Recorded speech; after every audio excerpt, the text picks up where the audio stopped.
I was the forgotten child. My name is Emma, and for most of my life, I believed I was invisible. When I was 6 years old, I learned something that no child should ever have to learn. Not because anyone told me. Because nobody noticed I was gone. It was family day at my elementary school. Parents were everywhere, taking photos, cheering, hugging their kids. I sat on a bench for 3 hours. One by one, every child went home. Finally, my teacher knelt beside me. "Emma, did your parents say they were coming?" I smiled and lied. "They're just late." Inside, I already knew. They had forgotten. Again. My older brother, Jason, was the golden child. He played soccer. Straight A's. Popular. Every trophy he won got a place in our living room. Every drawing I made ended up in the trash. If Jason sneezed, Mom rushed him to the doctor. If I had a fever, Dad would say, "You'll survive." I started wondering if maybe I really didn't matter. Birthdays made it worse. When Jason turned 16, my parents rented an entire ballroom. Live band. Chocolate fountain. Nearly 200 guests. When I turned 16, Mom handed me a grocery store cupcake. She looked confused. "Oh. I thought your birthday was next week." It wasn't. She didn't even know the date I was born. After that, I stopped trying. I stopped asking for rides. Stopped showing them my report cards.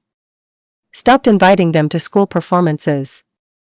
Eventually, I stopped calling them Mom and Dad in my diary. I just wrote, "The people I live with." The strange thing was, no one seemed to notice. Not even when I disappeared for entire weekends. I spent Saturdays volunteering at an animal shelter. The workers there remembered my name.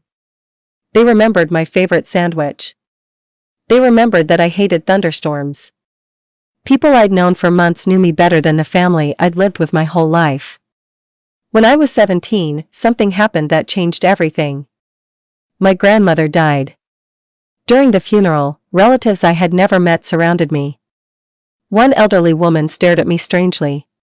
Then she whispered, "You look exactly like your mother." I smiled politely.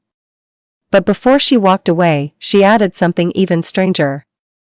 "It's such a shame they treated you differently after everything." After everything?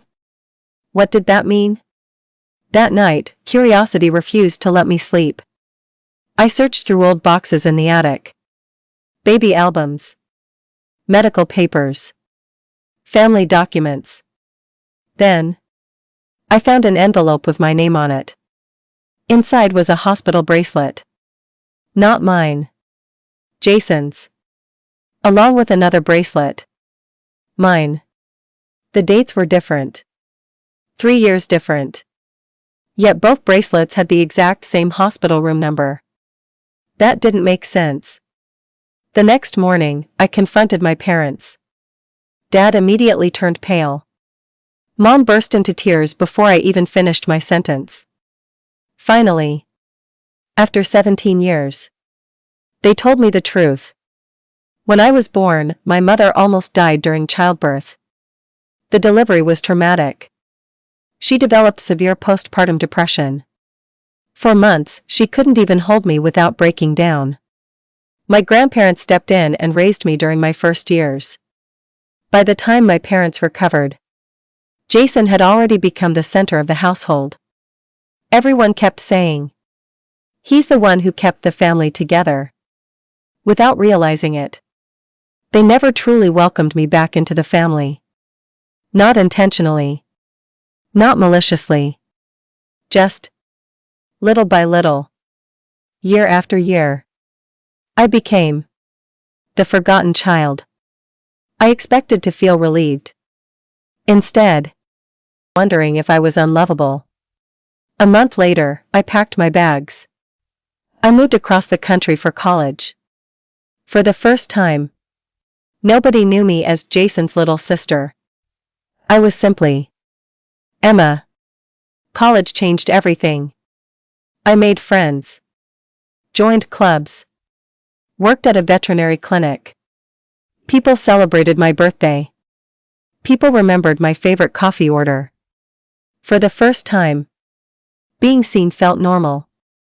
Then one evening, I received a call from my father. His voice sounded smaller than I had ever heard. "Your mother wants to apologize." I almost hung up. Instead, I listened. She cried harder than I had ever heard anyone cry. She admitted every forgotten birthday. Every missed recital. Every broken promise. She didn't ask me to forgive her. She only said, "I finally understand what we did to you." Months passed. Then years. Slowly, we rebuilt something. Not the family we should have had. A different one. More honest. More careful. More real. Then came the biggest surprise of all. One Christmas, my parents handed me a small box. Inside was every single drawing I had ever made as a child. Not thrown away. Saved. Every picture. Every handmade card. Every school certificate. My grandmother had secretly collected them for years. Before she died, she left them to my parents with one note. It read, "One day, you'll finally see the child you've been overlooking." My parents cried. So did I. For years, I believed I had been forgotten because I wasn't enough. But the truth was much more painful. Sometimes people don't fail you because they don't love you. Sometimes, they fail because they never realize how much they're hurting you until it's almost too late. What I learned. Being overlooked can leave invisible scars. You don't need to spend your life begging people to notice your worth. Sometimes the healthiest thing you can do is build a life where you are seen, respected, and loved. Forgiveness is not pretending nothing happened. It's deciding that your future deserves more space than your past. Ending, or maybe just the beginning. My parents still call every Sunday. Sometimes we laugh. Sometimes the conversations are awkward. Sometimes old wounds reopen. Healing isn't a destination. It's something we choose again and again. And every year on my birthday, the first message that arrives is always from my mom. Just two simple words. I remembered.